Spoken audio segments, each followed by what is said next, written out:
In the first episode, we talked about the basics of what is going on in Brazil now. The honest president, which supports actions against corruption, is being casted out by the corrupt politicians themselves, united.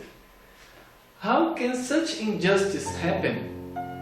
We briefly mentioned the role of the mainstream media on supporting a false perspective and pushing it into a considerable slice of the people.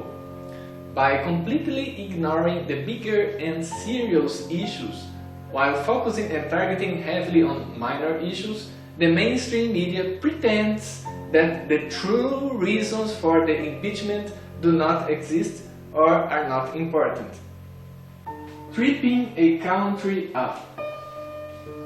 Dilma's impeachment is a big tragedy of huge proportions. It is very important to be aware of what is really at stake. It is not only a coup in a person. It is not only a coup in the Workers' Party. It is even more than a coup in the whole left wing.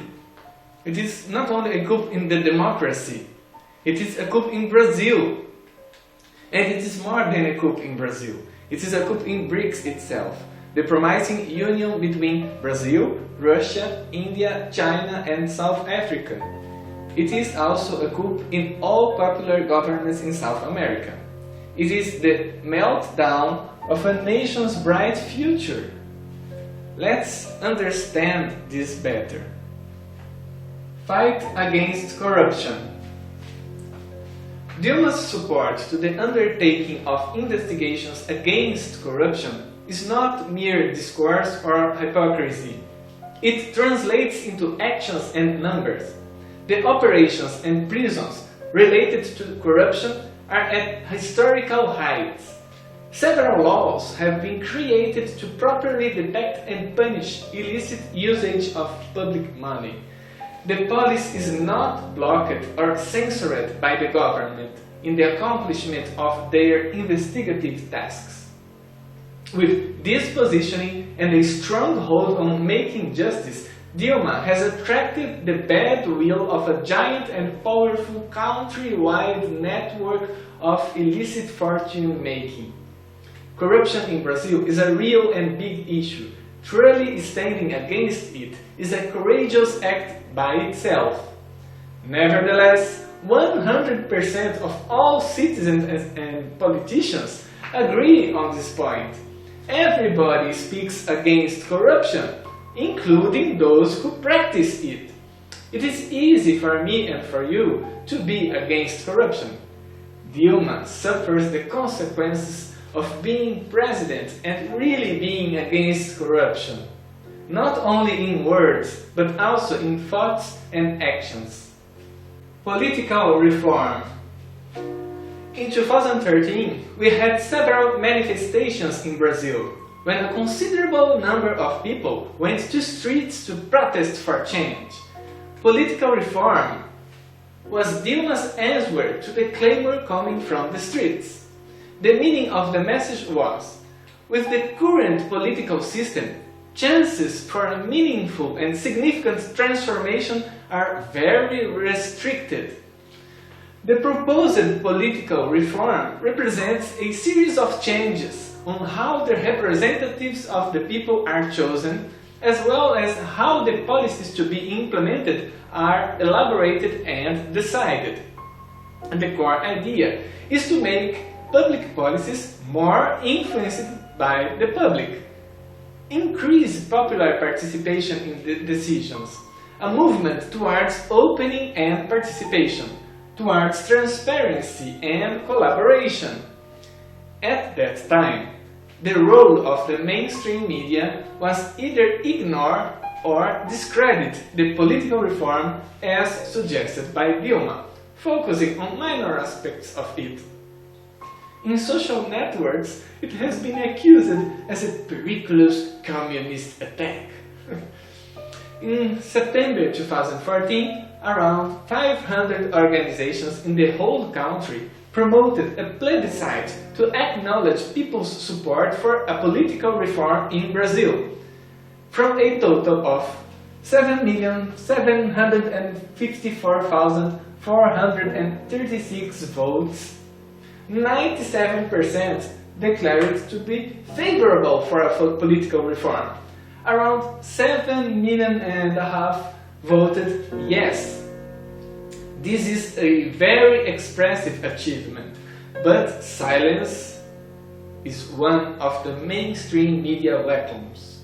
Just like effectively acting against corruption, in the same manner, seriously supporting the idea of giving more power to the people through a political reform is a solid path to attract a handful of powerful enemies. It should be easy to understand that those who reap benefits from the current corrupt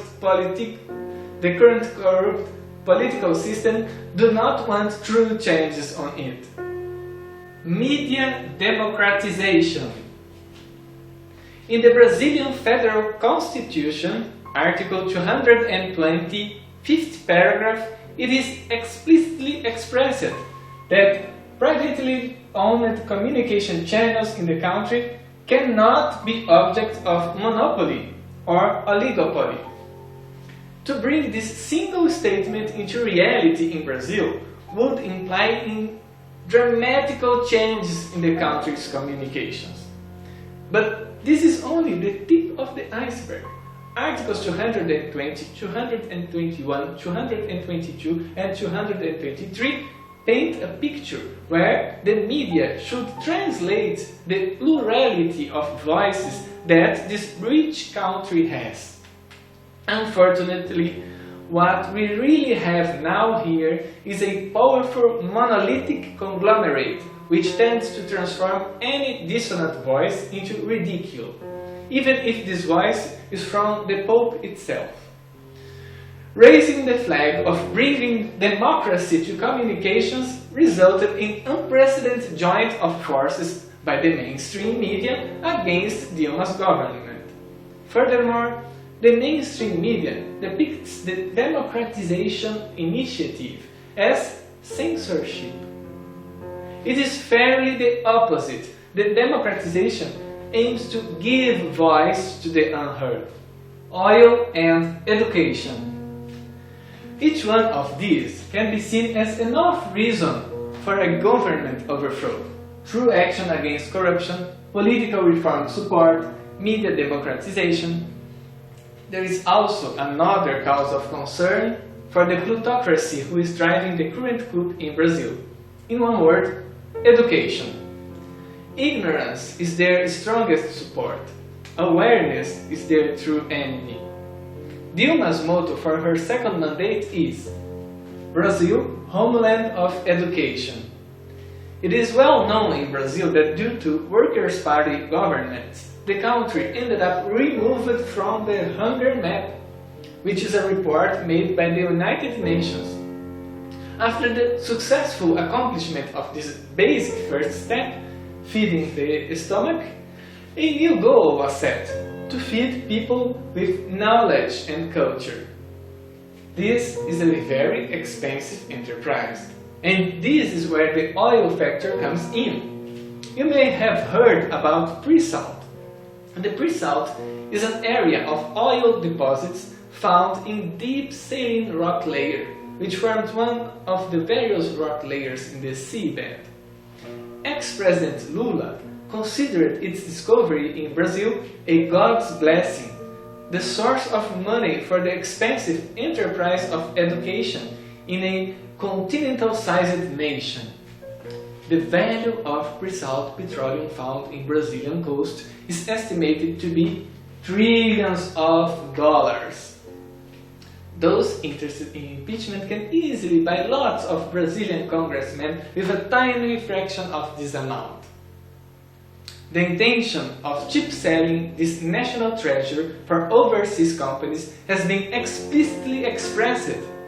This intention is clearly stated by Brazilian politicians in email communications. A few messages have been leaked in the internet and, as usual, ignored by the mainstream media. Brazil's strongest public company, the oil giant Petrobras, suffers a massive campaign to burden its reputation. The goal is to transfer it to private hands for the cheapest price possible. Again, the mainstream media plays a central role. Citizens should be defending their treasure, but they end up joining the media choir. They promote the cheap sell as if the company had been already stolen by the Workers' Party. While the fooled people is proud of standing against corruption, they are literally and mercilessly killing the golden goose. It is a shame that those elected and paid by the people and for the people are making themselves the destroyers of the education and the resources of their own country. BRICS.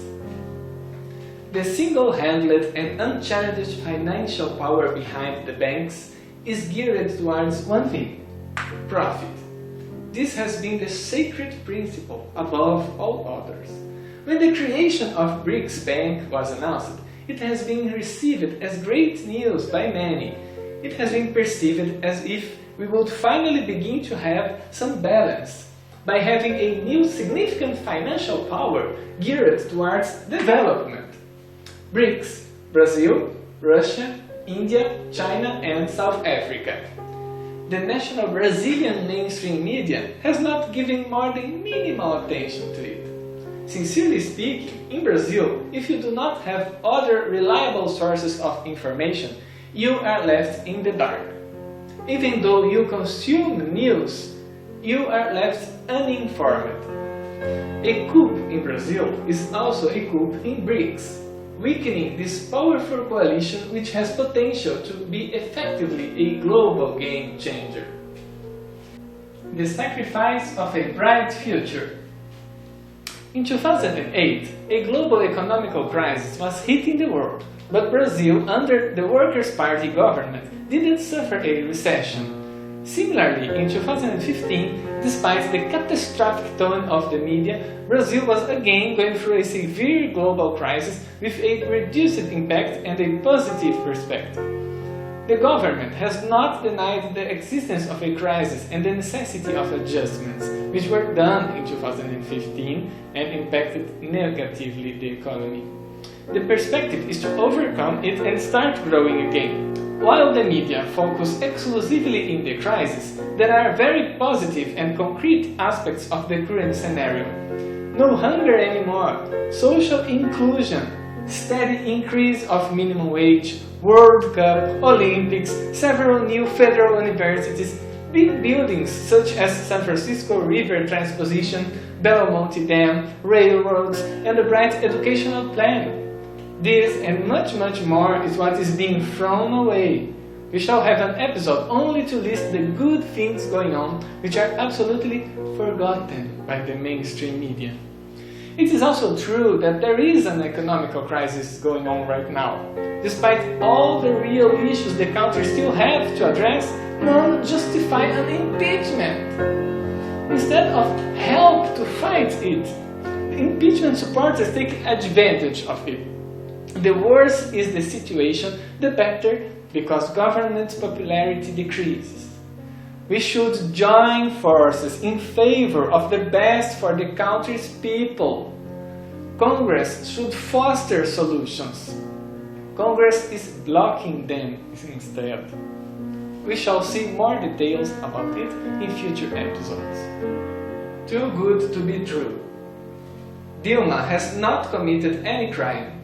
The impeachment is being forged by many reasons and has many coordinated actions and actors. As we saw, the reasons include true action against corruption, support for a political reform, end of media oligopoly, trillions of pre-salt petroleum, homeland of education plan, BRICS Bank, and huge infrastructure investments.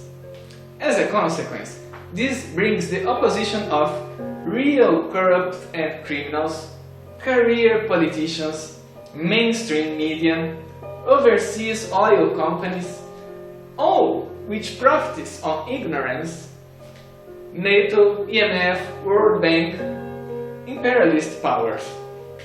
As we can see, the amount of goodness is proportional to the amount of powers and forces that joined and acted against Worker Party's government, supporting the current fraud of Dilma's impeachment. We are currently hostages of a criminal interim government. We just want our legitimate government back. There is an ongoing assault to the country, an attempt to usurp power, attending to foreign and private interests. This is what is going on in Brazil. Thank you for listening. You can support this work by participation in the discussion. Just visit discuss.whatisgoingoninbrazil.com. Thank you.